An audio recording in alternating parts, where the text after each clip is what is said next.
فرزند زہرا یہ حالات برے ہیں۔ کاشانۂ بصیرت ویب سائٹ، واٹس ایپ اور یوٹیوب چینل پر مشتمل ایک ایسا مکمل پلیٹ فارم جس پر محروم بصارت کے لیے بالخصوص اور تمام افراد کے لیے بالعموم سینکڑوں کی تعداد میں مستند اسلامی کتب دستیاب ہیں۔ لہذا گزارش ہے کہ آپ اپنی ذمہ داری نبھاتے ہوئے کاشانۂ بصیرت کی ویب سائٹ کو وزٹ، واٹس ایپ چینل کو فالو اور یوٹیوب چینل کو سبسکرائب کرنے کے ساتھ ساتھ بیل آئیکن کو پریس کیجئے تاکہ آپ علم کے حصول کے ساتھ ساتھ مذہب اہل بیت کی اشاعت میں بھی اہم کردار ادا کرتے رہیں۔ کاشانۂ بصیرت۔ حالات برے ہیں۔ بسم اللہ الرحمن الرحیم۔ السلام علیکم سامعین، کاشانۂ بصیرت کے پلیٹ فارم پر کتاب میزان الحکمت کا والیوم 1 ہم مل کر پڑھ رہے ہیں اور یہ ہے ریڈنگ کا پارٹ 33۔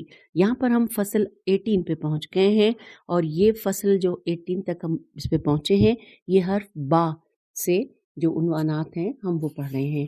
کتاب کا صفحہ ہے 673 اور یہاں پر فصل 18 کا عنوان ہے بلاغت۔ آئیے اس حوالے سے جو احادیث ہیں وہ ہم مل کر پڑھتے ہیں۔ اور اب ہم پہنچے ہیں حدیث کو جو تسلسل سے پہلی حدیث سے نمبر شمار کا شروع ہوا تھا، تو یہ اب 1850 پر پہنچا ہے۔ آئیے حدیث 1850 نمبر پہ جو ہے وہ ہم مل کر پڑھتے ہیں۔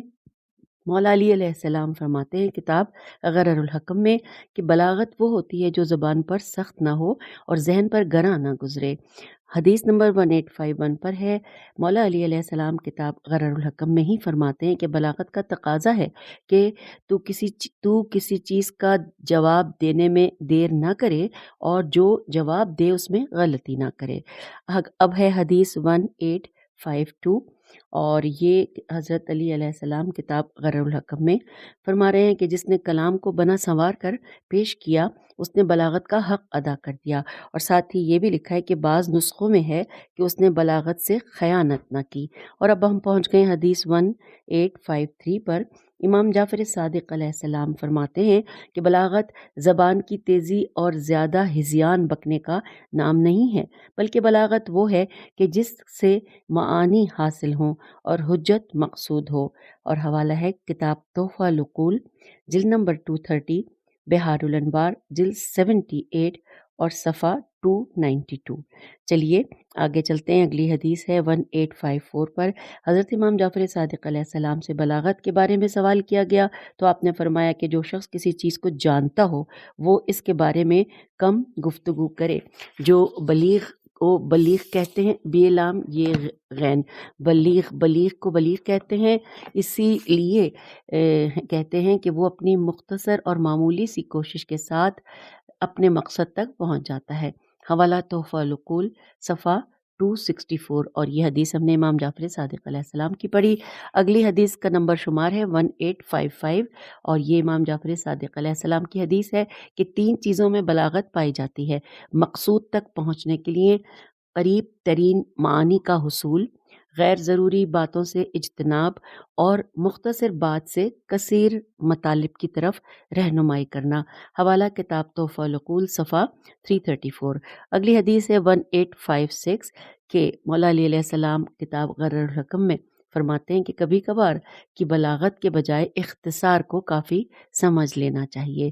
اب ہے حدیث 1857۔ رسول اکرم صلی اللہ علیہ وآلہ وسلم فرما رہے ہیں، کبھی بیان میں جادو ہوتا ہے، کبھی علم میں نادانی ہوتی ہے، اور بعض اوقات بات کرنے میں عاجزی ہوتی ہے۔ حوالہ ہے کتاب تحفہ العقول صفحہ 46۔ اور اب اسی حوالے سے اگلا عنوان ہے بلیغ ترین بلاغت، اور یہاں پر حدیث 1858 ہے اور یہاں پہ لکھا ہے مولا علی علیہ السلام کتاب غرر الحکم میں فرما رہے ہیں کہ بلیغ ترین بے لام یہ غین ترین بلاغت وہ ہے کہ جس کا مجاز حقائق تک پہنچنے کے لیے آسان اور جس کا اختصار بہت خوبصورت ہو۔ اگلی حدیث کی جانب چلتے ہیں 1859 پہ۔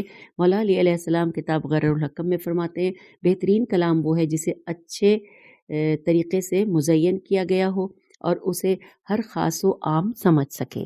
اب اگلی حدیث آ گئی ہے 1860، مولا علی علیہ السلام کا فرمان، کتاب غرر الحکم: بہترین کلام وہ ہے جو کانوں پر ناگوار نہ گزرے اور ذہن اس کے سمجھنے سے تھک نہ جائیں۔ اور اب اگلی اور اس عنوان سے آخری حدیث ہے 1861 پہ کہ بہترین کلام وہ ہے جو نہ تو تھکا دے اور نہ ہی بہت مختصر ہو۔ یہ مولا علی علیہ السلام فرما رہے ہیں کتاب غرر الحکم میں۔ اور اب ہم اگلا عنوان پڑھتے ہیں کہ بہترین بلاغت۔ اس حوالے سے صرف ایک حدیث ہے مولا علی علیہ السلام کی کتاب غرر الحکم میں کہ، اور حدیث کا نمبر ہے 1862، کہ بہترین بلاغت ایسے مقام پر خاموشی اختیار کرنا ہے کہ جہاں کلام کرنا مناسب ہی نہ ہو۔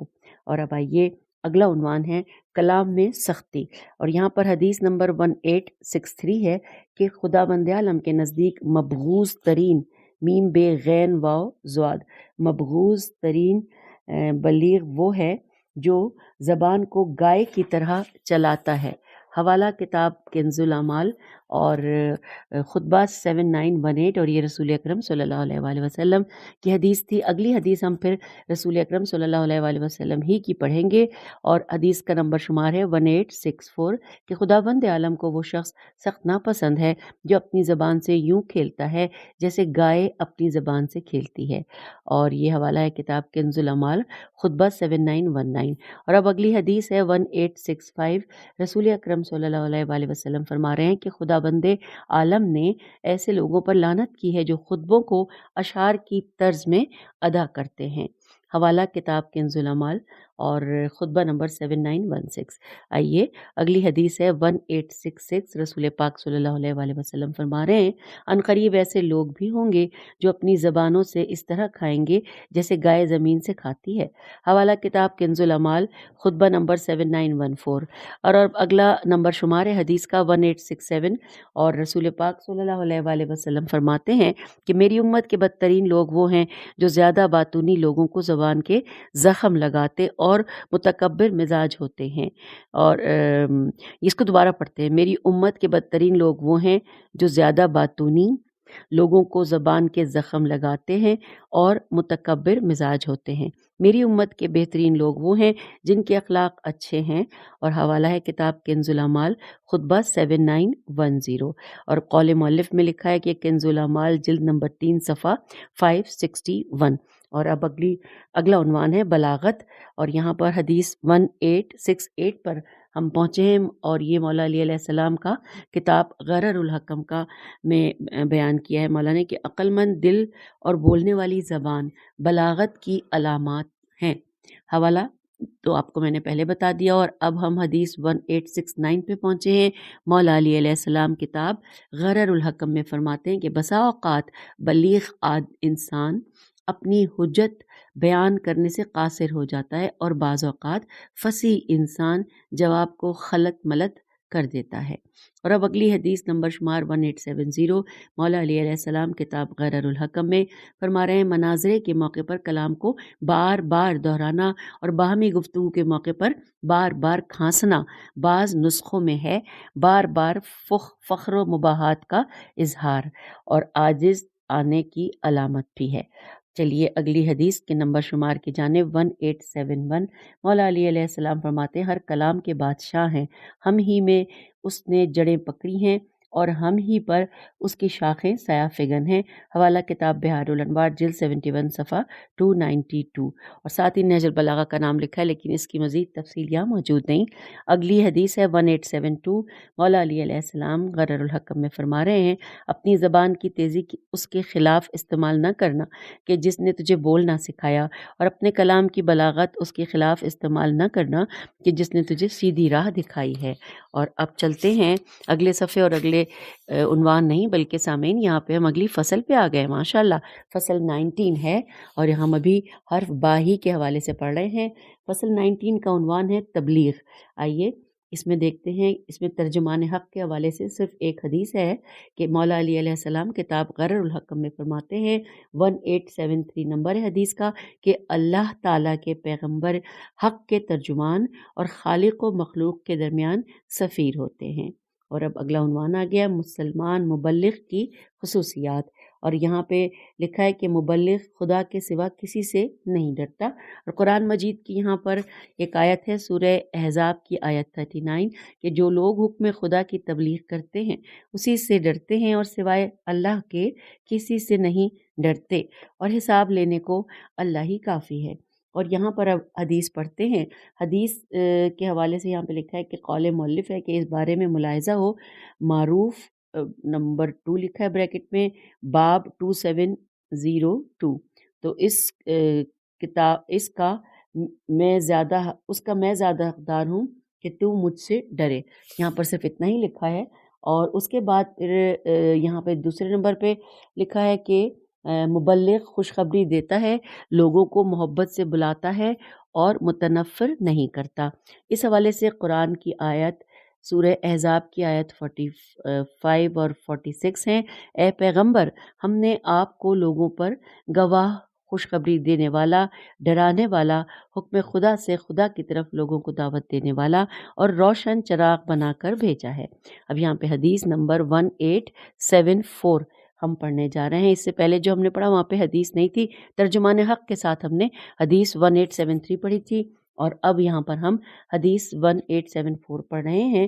لکھا ہے ابن عباس رضی اللہ سے روایت ہے کہ جب آیت یا ایھا النبی انا ارسلنا کا یہ نازل ہوئی تو حضور صلی اللہ علیہ وآلہ وسلم نے حضرت علی علیہ السلام اور معاذ کو حکم دیا کہ وہ تبلیغ اسلام کے لیے یمن جائیں، اور فرمایا کہ جاؤ لوگوں کو خوشخبری دو اور انہیں متنفر نہ کرو، ان سے نرمی کا سلوک کرو، سختی سے کام نہ لو، کیونکہ اللہ تبارک و تعالیٰ نے مجھ پر یا ایھا النبی انا ارسلنا کا نازل فرمایا ہے۔ حوالہ ہے کتاب در منصور اور جلد نمبر 6 صفحہ 206، اور یہاں پر جس آیت کا ذکر کیا جا رہا ہے یہ وہی ہے سورہ احزاب کی آیت 45 کہ ہم نے جس کا بھی ترجمہ پڑھا تھا کہ اے پیغمبر ہم نے آپ کو لوگوں پر گواہ، خوشخبری دینے والا اور ڈرانے والا، جو بھی ہم نے پڑھی یہ والی تھی۔ چلتے ہیں اگلی، یہاں پر تیسرے نمبر پہ لکھا ہے کہ واضح طور پر تبلیغ کرنا۔ اس حوالے سے قرآن کی جو ہے یہاں پہ سورہ نور کی آیت 54 اور سورہ عنکبوت کی آیت 18، یہ دو یہاں پر لکھی ہیں، اور ترجمہ لکھا ہے اور رسول صلی اللہ علیہ وآلہ وسلم پر تو صاف اور واضح طور پر احکام کا پہنچانا ہی فرض ہے۔ اس کے بعد سورہ مائدہ اور آیت نمبر 92 ہے کہ ابھی اگر تم نے حکم خدا سے منہ پھیرا تو سمجھ لو کہ ہمارے رسول پر تو بس صاف اور واضح پیغام پہنچانا ہی فرض ہے۔ اور اس کے بعد سورہ نساء کی آیت 63 ہے کہ پس تم ان سے درگزر کرو، ان کو نصیحت کرو اور ان سے ان کے دل میں اتر جانے والی بات کرو۔ اور یہاں پر اب حدیث لکھی ہے 1875 حدیث ہے مولا علی علیہ السلام کی کتاب غرر الحکم میں کہ خدا کے پیغمبروں کے لیے حکم ہے کہ وہ ہر بات کو کھول کر بیان کریں۔ آئیے سامعین اگلا صفحہ، اگلا عنوان نہیں بلکہ اگلی فصل، ماشاءاللہ ہم فصل 20 پر آ گئے ہیں، حرف با کی، اور یہاں پر عنوان ہے بلوغ، بے لام واو غین، اور یہاں پر ساتھ میں اس کا مطلب لکھا ہے بریکٹ میں کہ جوانی۔ آئیے قرآن مجید میں اس کے حوالے سے سورہ حج کی آیت نمبر 5 لکھی ہے کہ پھر تم کو بچہ بنا کر نکالتے ہیں اور پھر تمہیں پالتے ہیں تاکہ تم اپنی جوانی کو پہنچو۔ اسی طرح سورہ انعام کی آیت 152 اور سورہ بنی اسرائیل کی آیت 34 کیا ہے، وہ یوں ہے کہ اور یتیم جب تک جوانی کو نہ پہنچے اس کے مال کے قریب بھی نہ جاؤ مگر صرف اس طرح کے یتیم کے حق میں بہتر ہو۔ اور اس کے بعد سورہ کہف کی آیت 82 ہے کہ لکھا ہے کہ تو تمہارے پروردگار نے چاہا کہ دونوں لڑکے جوانی کو پہنچیں اور تمہارے پروردگار کی مہربانی سے اپنا خزانہ نکال لیں۔ اور اس کے بعد سورہ قصص کی آیت 40 یہاں پر لکھی ہے کہ اور جب موسیٰ جوانی کو پہنچے اور ہاتھ پاؤں نکال کے درست ہو گئے تو ہم نے ان کو حکمت اور علم عطا کیا۔ اس کے بعد سورہ یوسف کی آیت 22 اور جب یوسف جوانی کو پہنچے تو ہم نے ان کو حکم نبوت اور علم عطا کیا۔ اور اس کے بعد سورہ نساء کی آیت نمبر 6 کہ اور یتیموں کو کاروبار میں لگائے رکھو یہاں تک کہ نکاح کے قابل ہو جائیں، پھر تم انہیں 1 مہینے کا خرچ ان کے ہاتھوں کروا کر اگر ہوشیار پاؤ تو ان کا مال ان کے حوالے کر دو۔ اور یہاں پر آخری ہے سورہ نور کی آیت 59 کہ اور جب تمہارے بیٹے جوانی کو پہنچے تو گھر میں داخل ہونے کے لیے اجازت لے لیا کریں۔ اب ہم حدیث شریف پڑھتے ہیں۔ حدیث نمبر 1876 پر ہم پہنچ گئے۔ لکھا ہے امام جعفر صادق علیہ السلام اپنے والد ماجد سے روایت کرتے ہیں کہ انہوں نے فرمایا کہ بنی قریظہ قاف رے یہ زواد ہے، بنی قریظہ پر فتح پانے کے دن رسول پاک صلی اللہ علیہ وآلہ وسلم نے اس قبیلے کے لڑکوں کے متعلق فرمایا کہ ان کے زیر ناف حصے کو دیکھا جائے، چنانچہ جن کے بال نکل آئے تھے انہیں بالغ پا کر قتل کروا دیا۔ اور یہاں پر حوالہ ہے کتاب بحار الانوار جلد 103 صفحہ 161۔ اگلی حدیث کا نمبر ہے 1877 اور بحار الانوار اس کا حوالہ ہے۔ پہلے پڑھ لیتے ہیں۔ حضرت علی علیہ السلام اپنے بھائی رسول اللہ صلی اللہ علیہ وآلہ وسلم سے روایت کرتے ہیں کہ میں نے جناب صلی اللہ علیہ وآلہ وسلم سے یتیم کے بارے میں پوچھا کہ اس کی یتیمی کی مدت کب ختم ہوتی ہے، تو انہوں نے فرمایا کہ جب وہ متحلم ہو جائے اور لین دین یعنی کاروبار کو سمجھنے لگے۔ حوالہ کتاب بحار الانوار جلد 103 اور صفحہ 161۔ اب چلتے ہیں اگلی حدیث کی جانب 1878 اور یہ امام محمد باقر علیہ السلام فرما رہے ہیں کہ لڑکے کے لیے خرید و فروخت کا معاملہ اس وقت تک جائز نہیں ہے اور نہ ہی اس وقت تک یتیمی کے دور سے باہر نکلے گا کہ جب تک وہ 15 سال کا نہ ہو جائے یا متحلم یا محتلم نہ ہونے لگے یا اس سے پہلے اسے زیر ناف بال نہ اگ آئیں۔ حوالہ کتاب وسائل الاشیاء جلد 13 صفحہ 143۔ اور اب اگلی حدیث ہے 1879۔ لکھا ہے کہ جب لڑکا عمر کے 13 سال مکمل کر لے اور 14ویں سال میں داخل ہو جائے تو اس پر بھی ان تمام امور کی ادائیگی واجب ہو جائے گی جو احتلام کے ذریعے بالغ ہونے والوں پر واجب ہوتی ہے، خواہ وہ محتلم ہو یا نہ ہو۔ پھر اس کے نام اچھائیاں اور برائیاں بھی لکھی جاتی ہیں۔ اس کے لیے اس کے مال سے ہر چیز جائز ہو جاتی ہے، البتہ اگر وہ کمزور یا بے وقوف ہو تو یہ سب کچھ اس پر عائد نہ ہوگا۔ اور یہاں پر حوالہ یہ نہیں لکھا ہوا، نہ حوالہ بھی دیا ہوا ہے اور یہ بھی نہیں بتایا کہ کس نے یہ فرمایا، لیکن ہم نے حدیث پوری پڑھ لی۔ اب حدیث 1880 پہ پہنچے ہیں۔ امام جعفر صادق علیہ السلام فرماتے ہیں عورت کی جوانی بالغ ہونے کی حد 9 سال ہے۔ حوالہ کتاب بحار الانوار جلد نمبر 103 اور صفحہ 162۔ اور یہاں پر ہم نے مکمل کر لیا ہے فصل 20 کو الحمدللہ، اور اب ہم فصل 21 پر آئے ہیں۔ اور یہاں پر حرف با سے پڑھتے ہوئے جو اب عنوان آیا ہے وہ ہے البلاہ، الف لام بے لام ہے، جس کے معنی لکھے ہیں بھول پن، اور یعنی کہ بریکٹ میں لکھا ہے ساتھ ساتھ سادگی۔ آئیے اس حوالے سے حدیث پڑھتے ہیں۔ 1881 نمبر کی حدیث ہے کہ ائمہ صادقین علیہم السلام کے فرزند اپنے آبائے طاہرین علیہم السلام سے روایت کرتے ہیں کہ رسول خدا صلی اللہ علیہ وآلہ وسلم نے فرمایا میں جنت میں داخل ہوا تو ساکنین جنت میں اکثر لوگوں کو دیکھا کہ وہ بھولے بھالے لوگ تھے، تو حضرت صلی اللہ علیہ وآلہ وسلم کی ان کے بھول پن سے یہ مراد تھی کہ وہ لوگ دنیا میں برائی سے غافل تھے لیکن خیر کے معاملے میں عقل مند تھے اور ہر مہینے میں 3 روزے رکھا کرتے تھے۔ حوالہ ہے کتاب بحار الانوار جلد 97 صفحہ 94 اور جلد 70 صفحہ 9۔ پھر یہاں پر پڑھتے ہیں قول مؤلف میں لکھا ہے کہ علل الشرائع کتاب میں منقول ہے کہ ائمہ صادقین علیہ السلام کے فرزند اپنے آبائے طاہرین علیہ السلام سے روایت کرتے ہیں کہ رسول پاک صلی اللہ علیہ وسلم نے فرمایا کہ میں جنت میں داخل ہوا تو، اور پھر اس طرح سے ڈیش ڈیش ڈیش ہے۔ پھر آگے لکھا ہے میں نے عرض کیا بھول پن کے کیا معنی ہیں؟ آپ نے فرمایا کہ خیر کے معاملے میں عقل مند اور شر سے بے خبر تھے، یہ وہی لوگ ہیں کہ جو ہر مہینے میں روزے رکھا کرتے۔ حوالہ بحار الانوار جلد 97 صفحہ 98 اور اس کے علاوہ کتاب تنبیہ الخواطر اس کا صفحہ 253۔ اور یہاں پر ہم نے جن کی حدیث پڑھی ان امام کا نام لکھا ہے امام جعفر صادق علیہ السلام۔ اور اب اگلی حدیث ہے 1882 نمبر ہے۔ رسول پاک صلی اللہ علیہ وآلہ وسلم فرماتے ہیں کہ میں جنت میں داخل ہوا تو اکثر اہل جنت کو دیکھا کہ یہ وہی لوگ ہیں جو ہر مہینے کی 13 سے 15 تاریخ تک روزے رکھا کرتے تھے۔ حوالہ کتاب بحار الانوار جلد 97 صفحہ 107۔ اور اب آئیے چلتے ہیں اگلی حدیث کی جانب 1883۔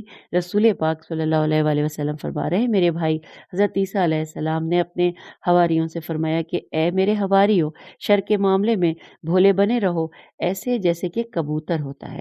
حوالہ کتاب کنز العمال اور خطبہ نمبر 4321۔ اور اب ہم پہنچ گئے فصل نمبر 22 پر، اور ابھی حرف با سے ہم عنوانات پڑھ رہے ہیں، اور یہاں پر ہے فصل 22 کا عنوان ہے بلا، اور اس میں بریکٹ میں لکھا ہے آزمائش، اور ساتھ ساتھ آزمائش کے ساتھ بریکٹ میں یہ بھی لکھا ہے چھوٹا سا کہ ابتلا۔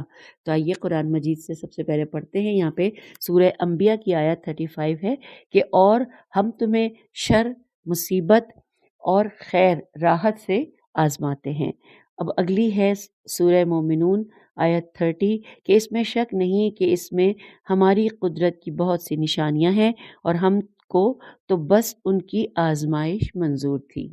اور اب حدیث پاک ہے، حدیث 1884، لکھا ہے ایھا الناس، اس میں شک نہیں کہ اللہ تعالیٰ نے تمہیں اپنے ظلم سے تو پناہ دے دی ہے، لیکن تمہاری آزمائش سے تمہیں پناہ نہیں دی، یعنی وہ تمہاری آزمائش ضرور کرے گا، کیونکہ خداوند عز و جل فرماتا ہے کہ اب یہاں پہ بغیر زیر زبر پیش کے جو لکھا ہے وہ ہے کہ انا فی ذالک لآیات، اور اس کا یہاں پہ ترجمہ لکھا ہے کہ یعنی اس میں شک نہیں کہ اس میں ہماری قدرت کی نشانیاں ہیں اور ہمیں ان کی آزمائش منظور ہے۔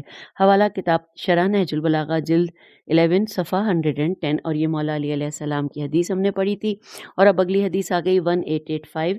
امام جعفر صادق علیہ السلام فرماتے ہیں کوئی بست و کشاد، بے سین تے اور واو کاف شین الف دال، کوئی بست و کشاد یا بست و کشاد ایسی نہیں کہ جس میں خدا کی طرف سے مہربانی اور آزمائش نہ ہو۔ حوالہ ہے کتاب التوحید اور صفحہ ہے 354۔ اگلی حدیث ہے 1887 نمبر شمار پہ۔ امام جعفر صادق علیہ السلام فرما رہے ہیں کہ خدا کے امر و نہی میں کوئی بست و کشاد ایسی نہیں ہے کہ جس میں خدا کی طرف سے آزمائش اور قضا کار فرما نہ ہو۔ حوالہ یہاں پر کتاب ہے التوحید اور صفحہ نمبر 354۔ چلتے ہیں اگلی حدیث 1888، اور یہاں پر اس حوالے سے لکھا ہے کہ ایک مرتبہ امیر المومنین علیہ السلام مریض ہوئے، اور کچھ لوگوں نے آپ کی عیادت کی اور پوچھا امیر المومنین علیہ السلام آپ نے صبح کیسے کی؟ آپ نے فرمایا شر کے ساتھ۔ انہوں نے کہا سبحان اللہ، آپ کا کلام بھی خود آپ کی طرح سمجھ سے بالاتر ہے۔ امام علیہ السلام نے فرمایا خدا فرماتا ہے کہ ہم تمہیں شر اور خیر میں امتحان کی غرض سے آزماتے ہیں، چنانچہ خیر صحت و سلامتی اور تونگری ہے، جبکہ شر بیماری، فقر، ابتلا اور آزمائش ہے۔ حوالہ کتاب بحار الانوار جلد 81 اور صفحہ 209، اور یہ حدیث جو کہی گئی یعنی جو فرمائی ہے وہ ہے امام جعفر صادق علیہ السلام نے۔ اور اب آئیے اگلا عنوان ہے کہ آزمائش کا سبب، اور اس حوالے سے قرآن مجید کی سورہ آل عمران کی آیت 179 پڑھتے ہیں کہ خدا ایسا نہیں ہے کہ برے بھلے کی تمیز کیے بغیر جس حالت پر تم ہو مومنین کو بھی چھوڑ دے۔ اگلی ہے سورہ آل عمران کی آیات ہیں 40 سے لے کر 142 تک۔ اچھا، یہاں پر انہوں نے ترجمہ دیا ہے کہ تاکہ خدا سچے ایمانداروں کو ظاہری مسلمانوں سے الگ دیکھ لے اور تم میں سے بعض کو درجہ شہادت پر فائز کرے، اور خدا سرتابی کرنے والوں کو دوست نہیں رکھتا۔ یہ بھی منظور تھا کہ سچے ایمانداروں کو ثابت قدمی کی وجہ سے بالکل الگ کر دے اور نافرمانوں کو ملیا میٹ کر دے۔ مسلمانوں، کیا تم یہ سمجھتے ہو کہ سب کے سب بہشت میں چلے جاؤ گے؟ کیا خدا نے ابھی تک تم میں سے ان لوگوں کو بھی نہیں پہچانا جنہوں نے جہاد کیا، اور نہ ہی ثابت قدم رہنے والوں کو پہچانا؟ اور اب آئیے اگلی یہاں پہ سورت ہے آل عمران جس کی آیت 152، ترجمہ کہ تاکہ جو تمہارے دل میں ہے خدا اس کا امتحان کرے اور لوگ دیکھ لیں، اور تاکہ جو تمہارے دل میں ہے صاف کر دے۔ اب چلتے ہیں سورہ توبہ کی آیت 16 کا ترجمہ پڑھنے کہ کیا تم نے یہ سمجھ لیا ہے کہ تم یوں ہی چھوڑ دیے جاؤ گے، اور ابھی تک خدا نے ان لوگوں کو ممتاز کیا ہی نہیں جو تم میں سے راہ خدا میں جہاد کرتے ہیں۔ خدا اس کے رسول اور مومنین کے سوا کسی کو اپنا رازدار دوست نہیں بناتے، اور جو کچھ بھی تم کرتے ہو خدا اس سے بھی باخبر ہے۔ اور آئیے اگلی سورہ محمد کی آیت 31 پڑھتے ہیں کہ اور ہم